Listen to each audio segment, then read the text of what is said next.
Welcome to the Voices That Propel Us, stories of justice, action, and community, a space where justice meets action and community voices rise. Each episode, we bring you stories from the front lines, changemakers, disruptors, and everyday heroes who are building a more just, equitable, and liberated world. This is more than a podcast. It's a call to listen, learn, and move together.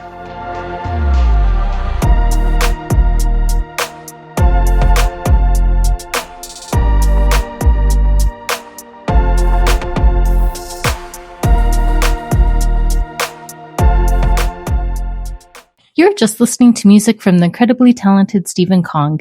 You can find him on Spotify and Bandcamp. Today we have with us Jasrah Bay. Jasrah is a lifelong community voice shaped by her experiences growing up in Los Angeles during the Civil Rights Movement. From witnessing the Watts uprising as a child to participating in student-led marches after the assassination of Dr. Martin Luther King Jr., her early life was deeply connected to the fight for justice and dignity. Guided by her family's teachings of love, respect, and faith, Jasrah continues to speak on the importance of honoring history, building cross-racial solidarity, and nurturing compassion across generations.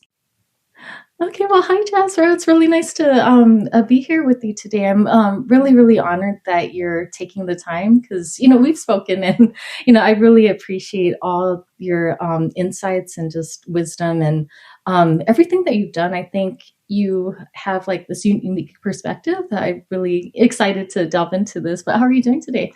Well, I'm doing great. And I want to thank you for inviting me to speak on your podcast.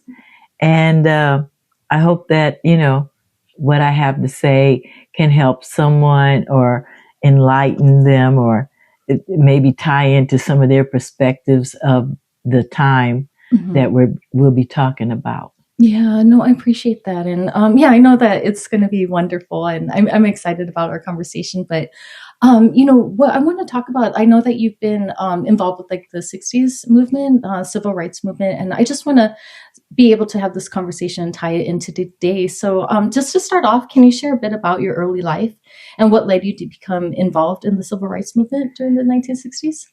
Okay, well, I was born in 1955. So at the time of, let's start with the Watts riot, because I was born in California.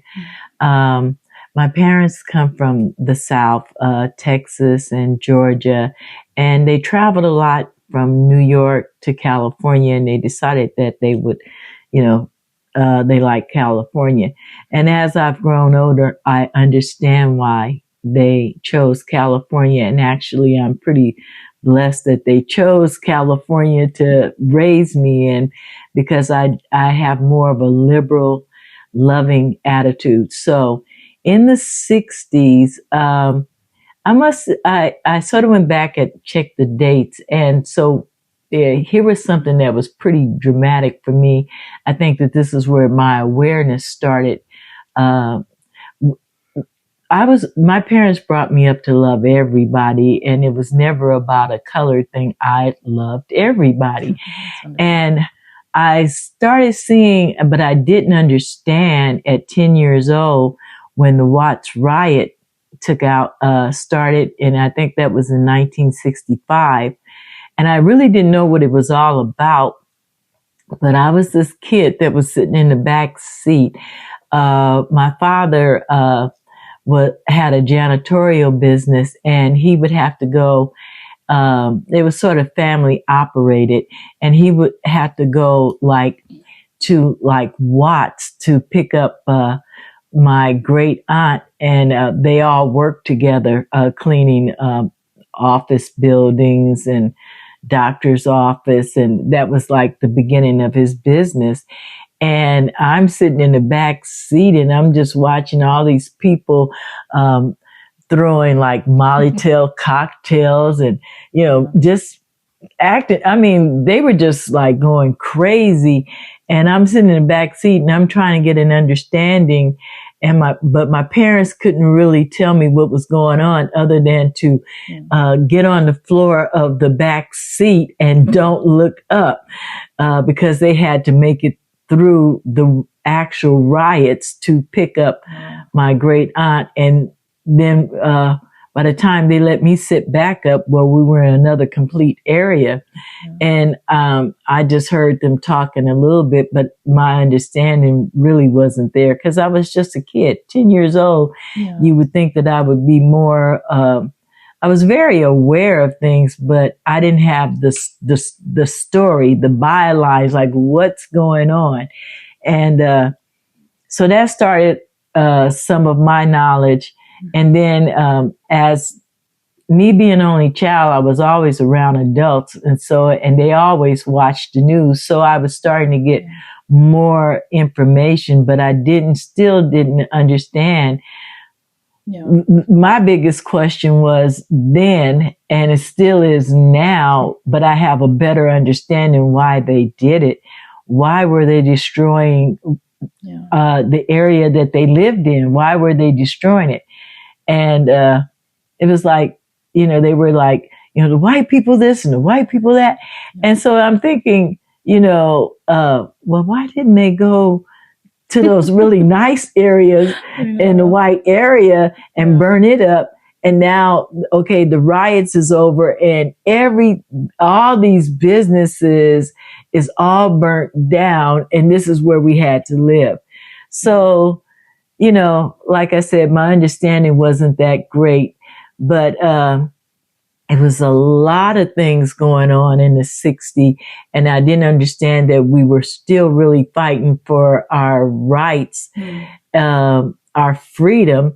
And I didn't know, I used to hear Martin Luther King on the radio talking to the people in his speeches and stuff, but I still didn't comprehend who he was and what he was to us.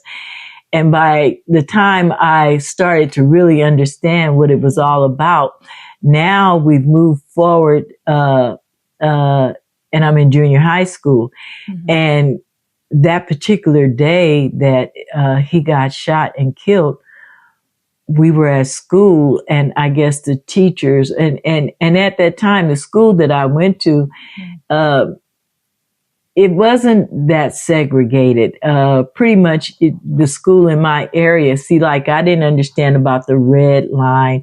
I thought where we lived was pretty nice, Of course, when you drive over to other areas, you see that your house is like nice, but, and then you go to certain other areas and you're like, well, I'm glad I live over here, on the west side, but I didn't understand putting yesterday to what we're doing right now, and being given, I like what Governor Newsom is doing, is giving us a voice to say, a choice to say, yeah, we understand why you want to do this. We see what's going on, and this is temporary.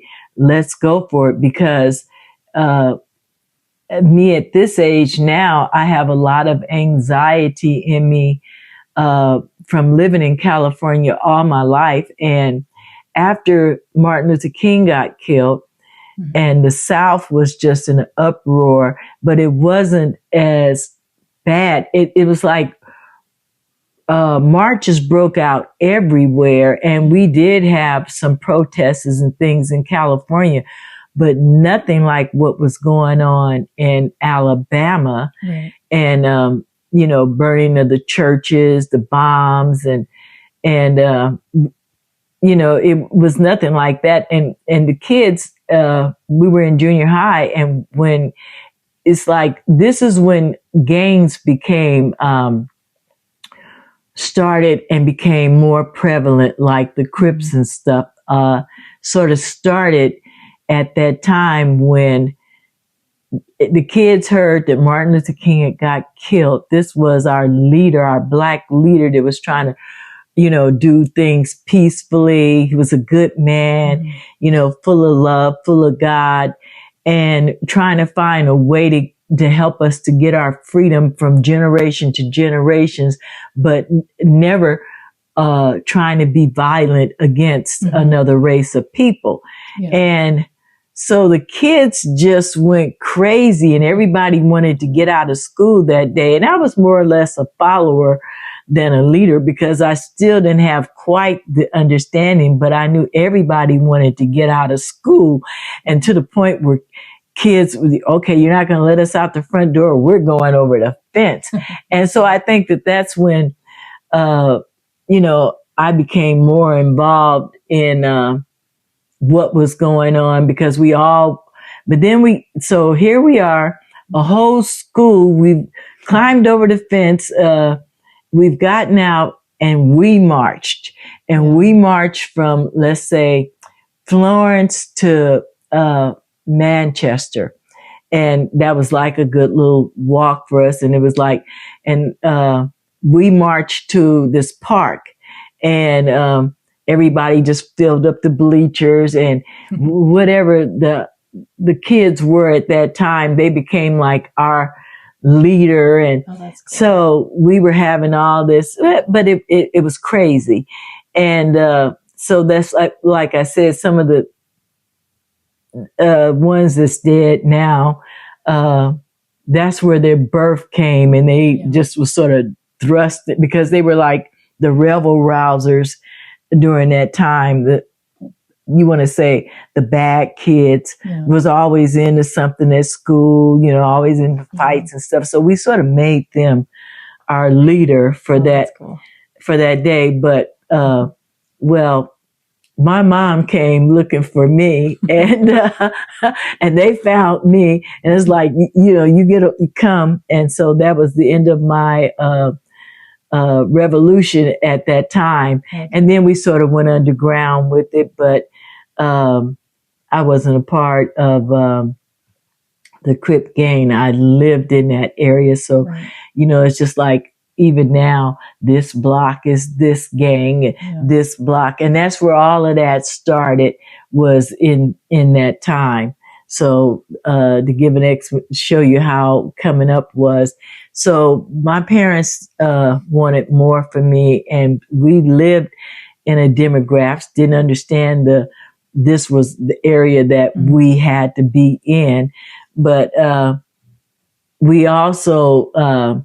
Black people were that had, a little bit better income. They could move as far as Inglewood and around. Okay. It wasn't. It was segregation, but it was slow growth. But it was a better growth than what was going on in a lot of other states. So. My parents sort of moved me over. I lived in Los Angeles, and then I had an aunt that lived in Inglewood. So we used her address, and I ended up going to Inglewood. And the thing is that there was probably only 25 Black kids that went to this large school, Morningside High, that was predominantly white. So we sort of had to stay in our little group, and we had to sort of like stand up for our rights and stuff like that. And but we weren't. Let me just say, for me, and for a lot of the other kids, we were happy to be there because our parents explained we'll get a better education.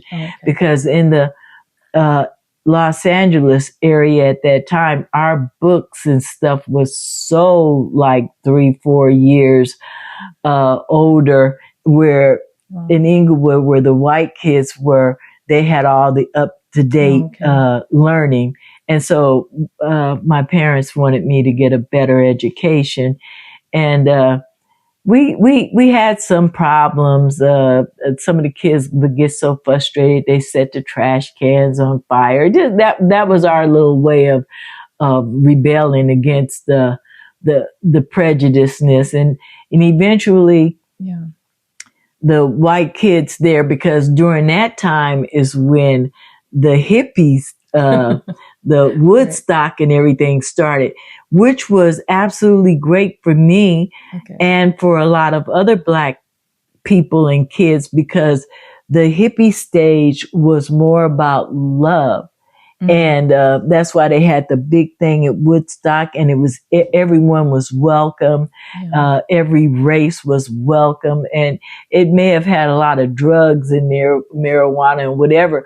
But the thing is that California was starting to stand, Oakland and in there, and it just spread it all over California. So as being a Black kid, life really was great because, I mean, I could ride my bike as far as I could ride it, and I never was, like it was in the South where they were throwing food at you in bottles or chasing you and, burning you up and stringing you up. All that was like, is what it was in the history books. Yeah. I didn't witness it and see it. So I had a different view of life. And it was really strange because my parents would send me back to the South to spend the summer and to see all the prejudice that was going on there, and going to the store with my grandmother, and she would school me and my cousin, because we both were from California, and she would school us real good. When you go in this store, I'm going to introduce you to the lady that owns the store, but it was good. It's good now to say Miss, and we would have to say, "Hi, Miss Jenny," and I said, "Well, I'm just gonna say hi." No, you're gonna say, "Hi, Miss Jenny." You're gonna give respect. We respect people here in the South, right. But Miss Jenny would just call my grandmother by her first name. "Hi, Celestine," but my grandmother had to respond, "Hi, Miss Jenny," and to see my grandmother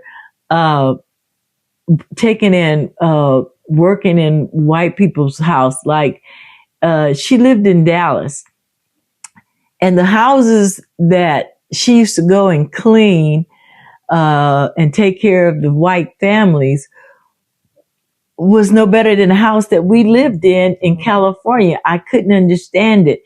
And she was required to get on her knees and mop the floor, and on her knees to polish the floor, while I played with the little kids, that she was having to make their beds, and and I'm just watching her just sweating. And I said, "Well, Grandma, I'll help you." "No, you go play with the kids." And at the end of the day, when the work was done, the house looked really great, and we would leave, and my grandmother got paid something like $7. Oh, wow. And even as a kid, $7. And then she would there were certain places that they could go and shop, and there was a lot of places they couldn't. And there was this big like department store, was like a general store, and they would let Black people come in there and shop. And my grandmother took me it was called H.L. Green, and I guess in downtown Dallas. And she spent her $7 buying me something. And I was like really, upset about that. So, my grandmother had 13 children, and I just could not understand why my grandmother lived in a shack, almost could say like a shack, that used to be like sharecroppers.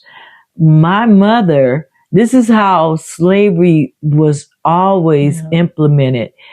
My mother, they used to pick cotton. I was like, wow, I didn't know that freedom, you're thinking in the 40s, 1940s, 39s, that things had gotten better, but it actually has showed how all this time they've been, from Harriet Tubman, it's always been a struggle to be acknowledged as a human being. Right. And when you listen to the was the Declaration of Independence, and Mm-hmm. Black people were only 3/5 of a human. How, Right.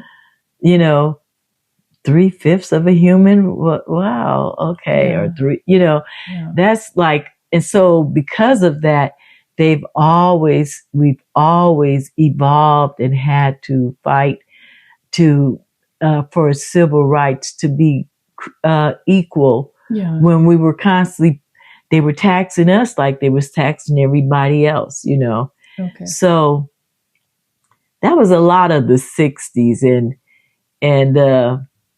there were other things that happened that was quite important and stuff in the 60s, but Yeah. that was my experience Wow. of the 60s. No, thank you for sharing that. That's so rich and powerful. And one thing that I appreciate, so when I was in college, so I think I shared with you my grandparents on both sides of my family, they were in the Japanese American internment camps.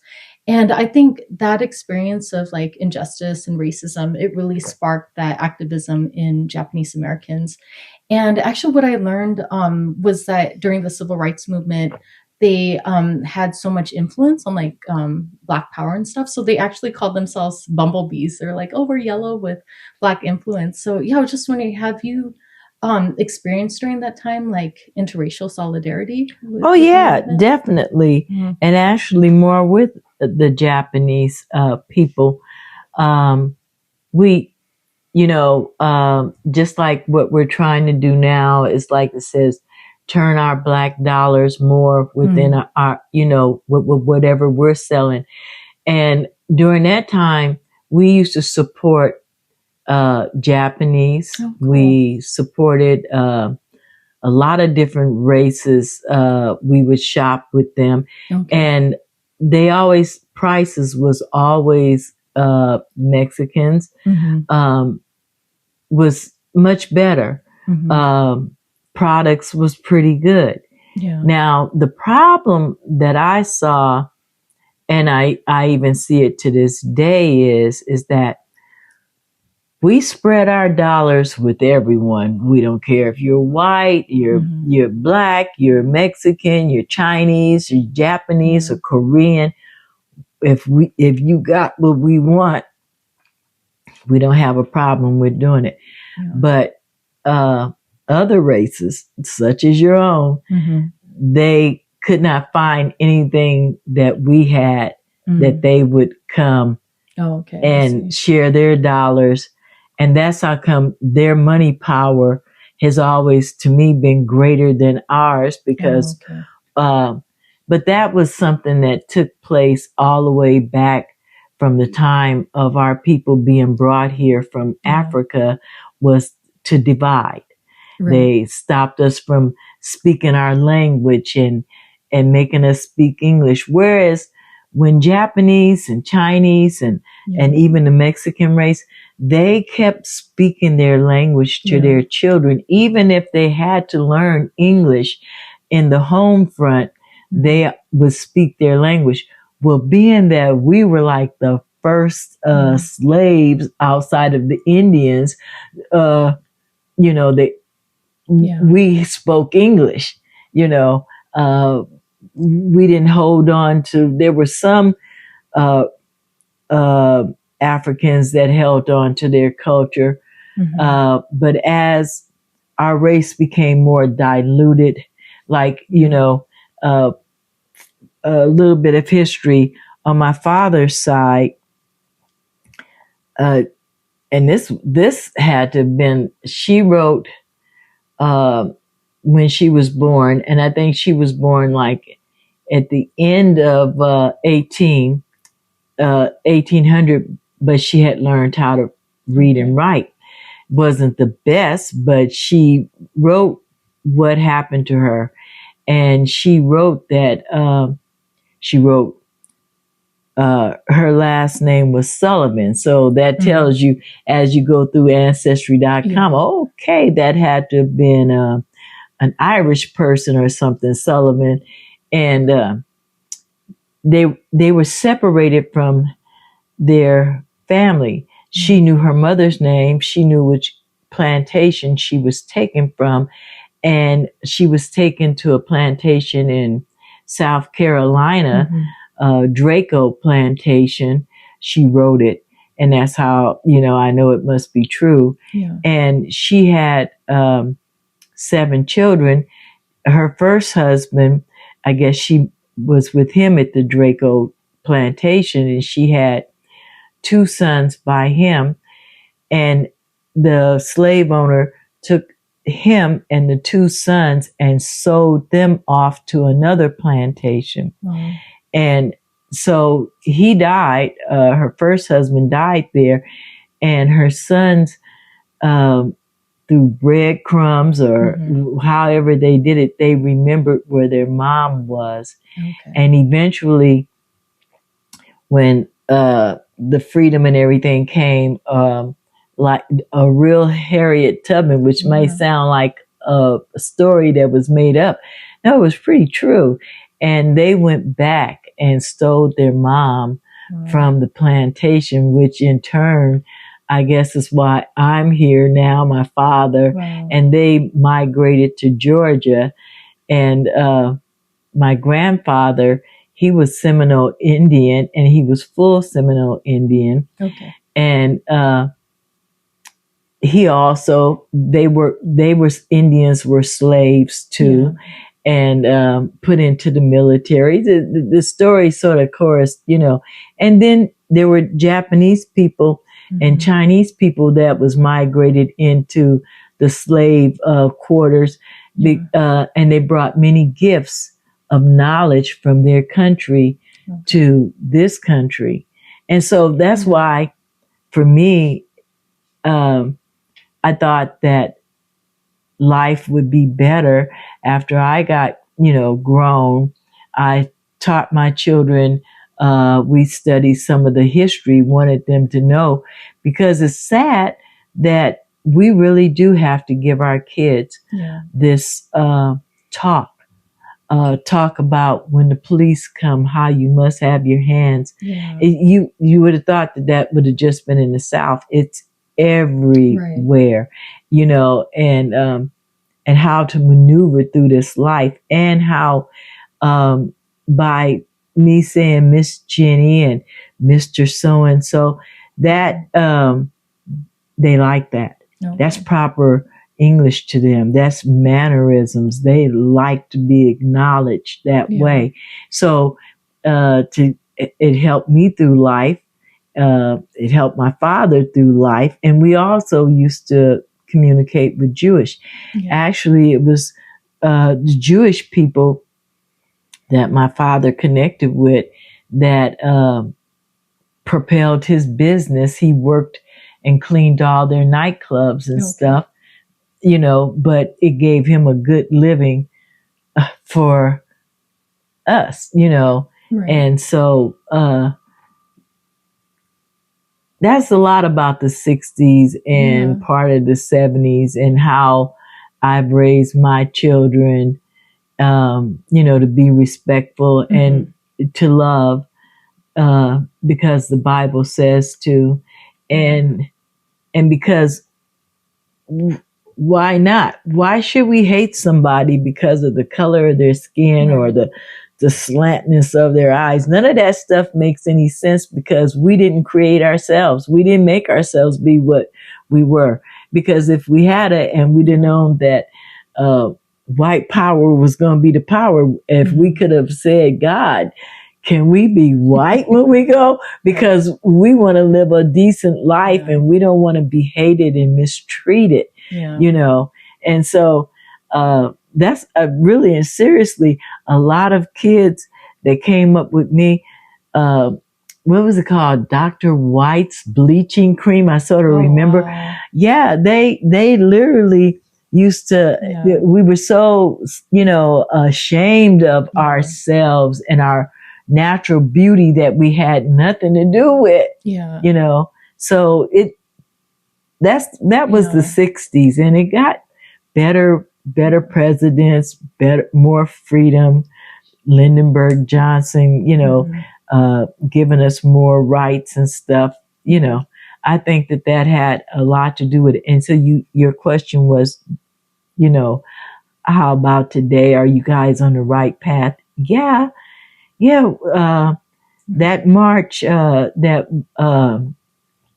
I went out and stood with a trillion of white people, because there was more of them out there than it was of any other race. Right. And they were just saying we've had enough, because California has always been, that's why everyone, besides the sun and all the beautiful weather and stuff we have, but it's always been a more accepting of each other's race and our, our what we bring to the table, and not look down on, and so in that case, I looked to heaven and I said, thank you, God. At first, I wanted the Southern experience until actually I got to go back there. And when I visited some of the other Southern states and seen how primitive, so behind they were of us, and even their education level was so behind. So that's where the understanding came in of the books, the teaching was so, those books should have been banned and burnt versus the books that's out now that makes people feel more loved and accepting of who they are. No, totally. No, and you bring up an important point too, because I feel like we are stronger together, but I feel like the white power structures try to divide and conquer us. So, for example, when I was in college, I learned about the term model minority, which is like a stereotype that I think especially Japanese Americans, they said, look, Japanese Americans, they lost everything during the war and they were able to pick themselves back up their bootstraps, and they used it against other people of color to be like, if they could do it, you could do it too. And I feel like, I don't know, as an Asian American, I just feel like we're in this unique position, because I feel like even when I'm in organizing spaces, it just talks about like, oh, Black and brown movement, but where do Asian Americans fit in this? Asian American Pacific Islanders. And because I think sometimes the discourse, they want to put us more closely to whiteness just because they want, other, Black and brown folks to, I don't know. I just know there's a lot of tension throughout history too, with like Black and Asian communities, during the riots, at the LA riots. And also actually went to a protest. I think it was one of the police brutality ones, and it was in LA. And actually this one woman approached me. She was saying that, you should actually get out of here. I'm just trying to be nice because they're starting to target Asians and white people. And it's like, I feel like sometimes people don't see Asian Americans as like people of color, but we are, because during COVID, even with like the anti-Asian hate that was happening, we face a lot of discrimination too, but I feel like white power structures try to make it seem like, we're doing well, and that pits us against other communities of color. Well, what happened when you say about pick up the bootstraps, what they did to the Japanese and bombed them and put them in internment camps, that was wrong. That was wrong. And I can understand their pain, just like I can understand our pain. But they feel that they went to our country, they took us, they made us, when I say us, I'm speaking of the ancestors, till their land. And how could you be, and it's like, that's what I'm saying, which has absolutely always been crazy to me. How could you feel that we don't belong when back in those days, and you can't erase the history because there's too much out there. I don't care how many books they burn. The history is burnt in us. The history is burnt into your race. The better part was that you had a country that you could go back to. Africa, we're not pure African. So they weren't trying to take us back. We would know where you came from, which tribe or anything. Right. And,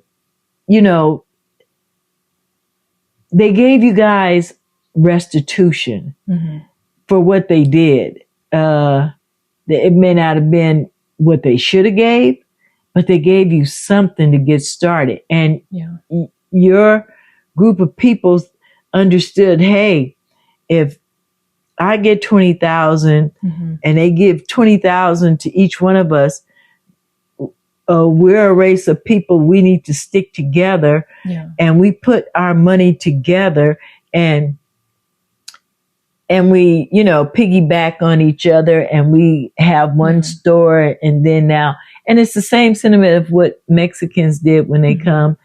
You say, how can there be this many taco stands on, in like 2 blocks, there may be 3 or 4, because they made a pact that they would eat their culture food and they would share. This is where they go.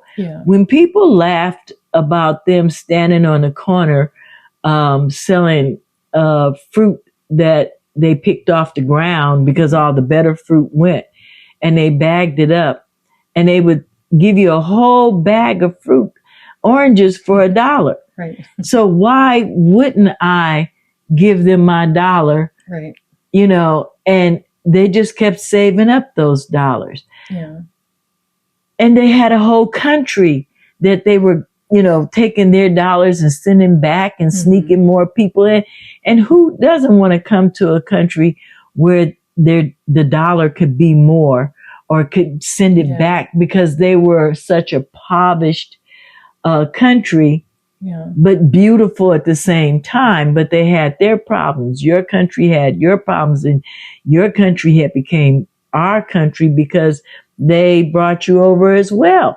And so, but here's the difference. They have never, even to this day, gave any type of reparation, anything to, they say, pull ourselves up by our bootstraps. Well, you got to give a boot and a strap. Right. When I think of my people, I think about how they all walked around barefooted. When I listened to my father's story, and as a kid, he would tell me how, it may have took their mom like 2 years to get, each kid a pair of shoes. And when the shoes would get holes in them, they'd take cardboard and put it at the foot. Or if she was blessed to have an extra couple of dollars, she would buy some leather and, and try to patch the shoes up. And it was like the same way that your feet used to be, your culture would bind the feet together where they wouldn't hardly grow. Well, that was happening in our race too. It's like, if your feet grow too much, you don't have no shoes. So you go to school, and everywhere you go barefooted, So, that's the difference. And to pin us again, that's what I'm saying about the love that only God could have given.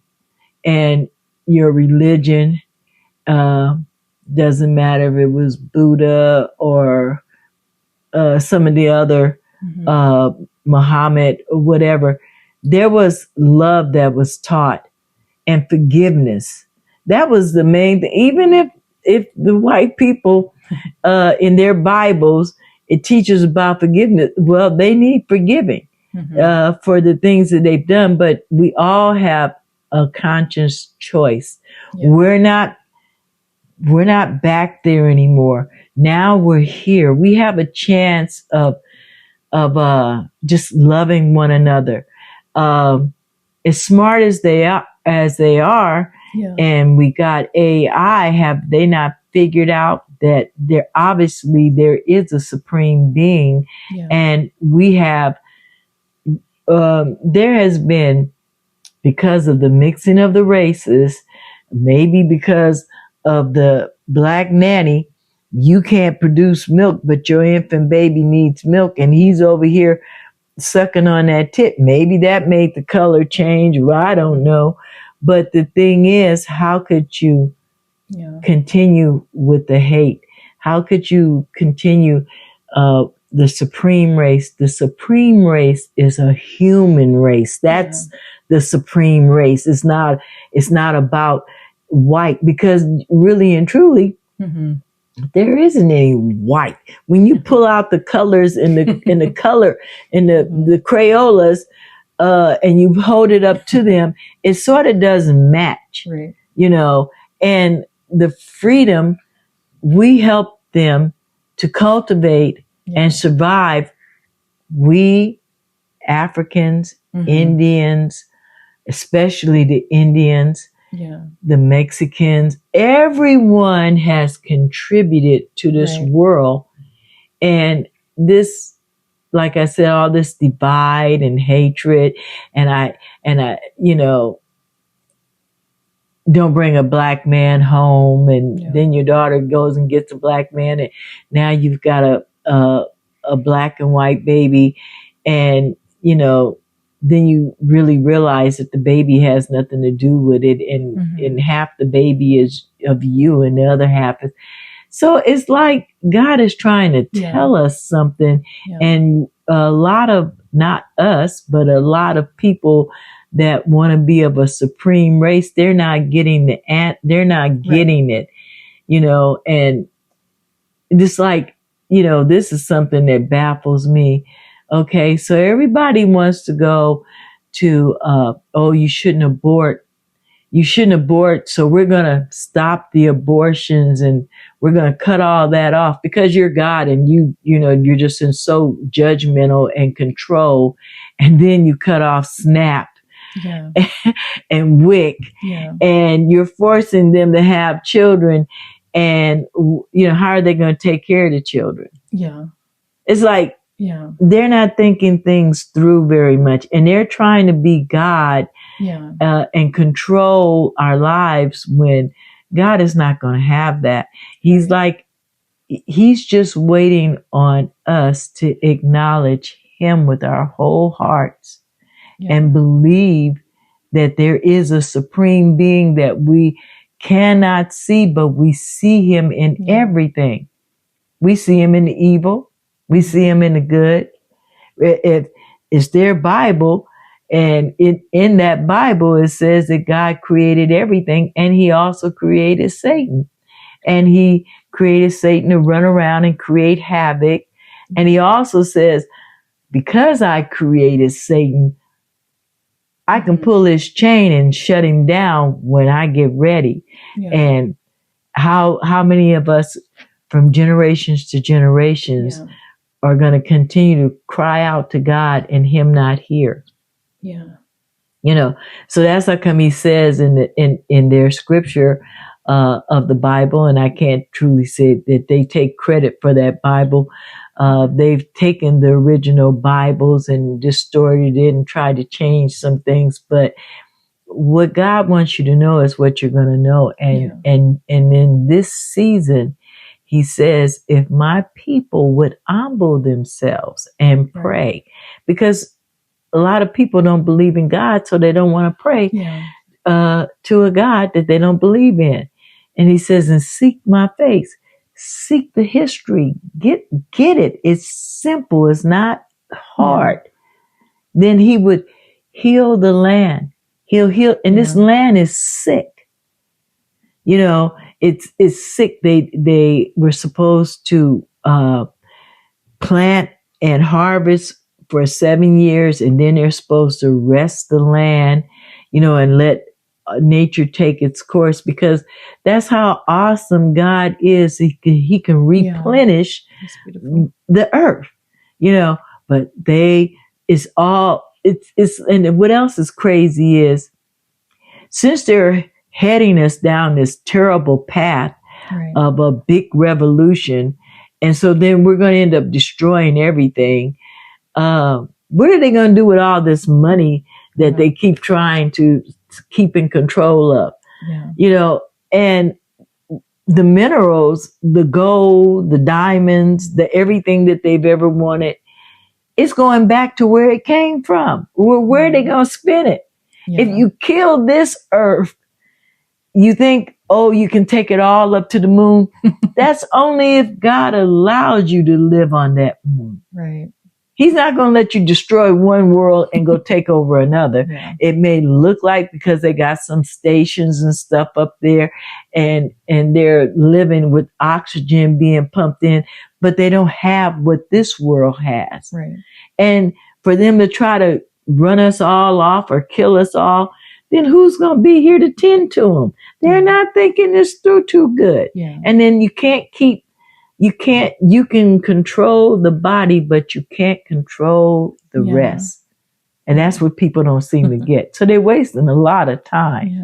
Yeah. Oh, that's so beautiful. Thank you for sharing that. And I had such a wonderful time talking with you. And I'd love to have you come back again sometime soon, because I'd love to like further explore like how your experiences can like influence what learnings we can take from like, back then to, what we're going through right now. Because I don't know, I'm just feeling optimistic that we can make positive changes, and we just need to learn from history and how to like get ourselves back on the right track, because I feel like we're so not going in a good direction right now.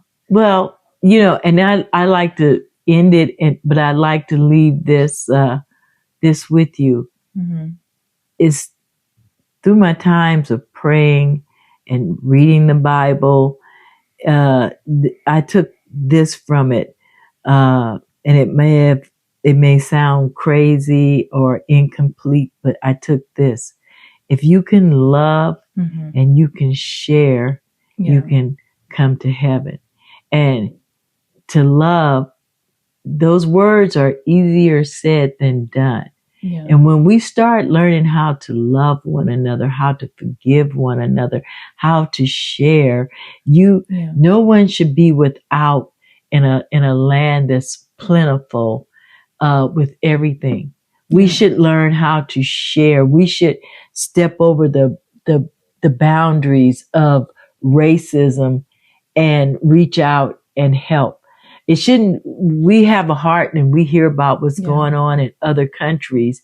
And then all of a sudden all that was shut down and now we're not giving. And then this is crazy.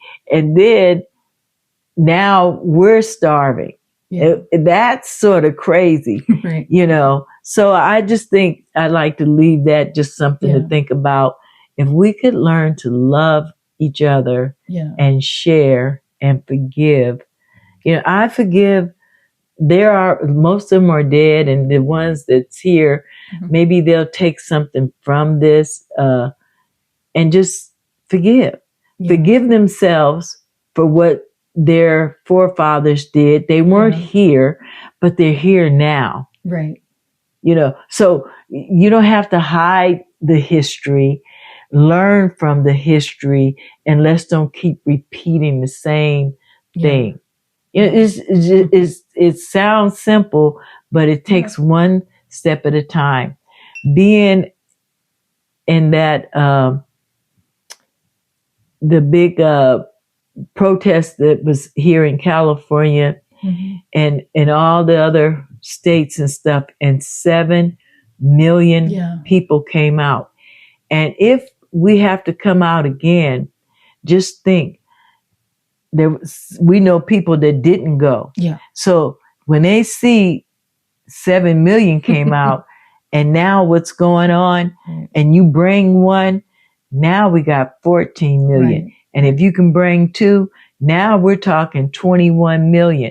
Should it have to take that? But if that's what it takes, that's what we do. We take some from the protests that Martin Luther King taught us, because we're not in control of all of this hardware, military.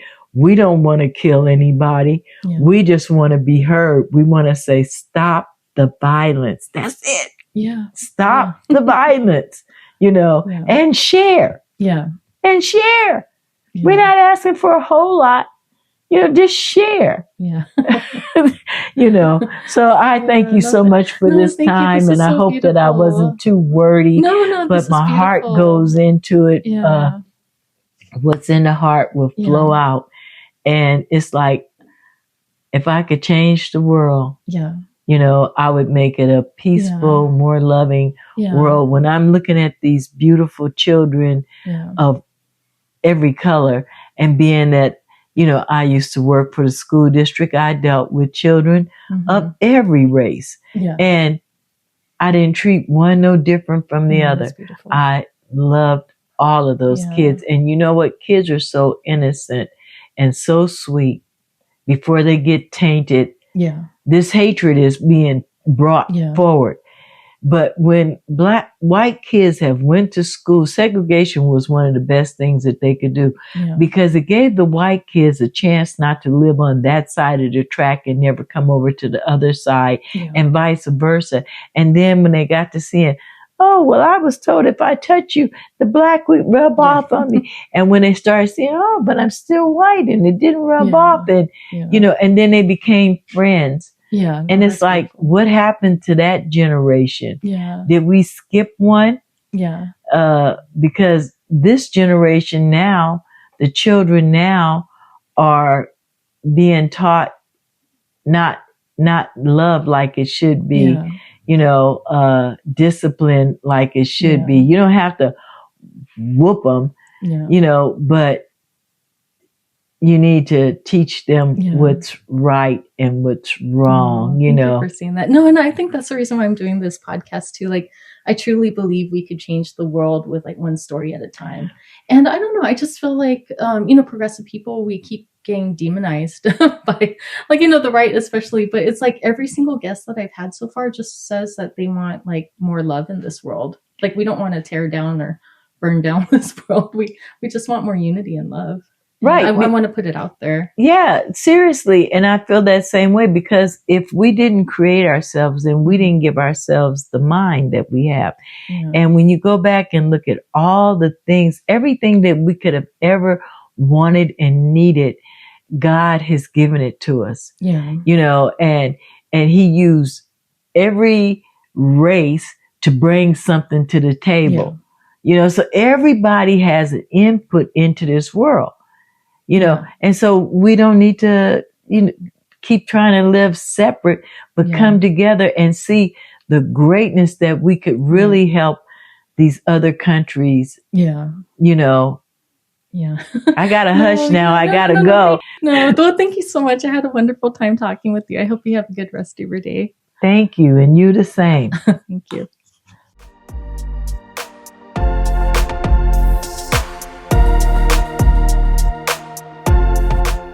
Thank you for being here and tuning in to Voices That Propel Us, stories of justice, action, and community.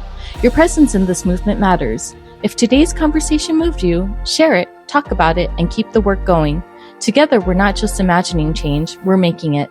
Until next time, stay bold, stay grounded, and stay in the fight.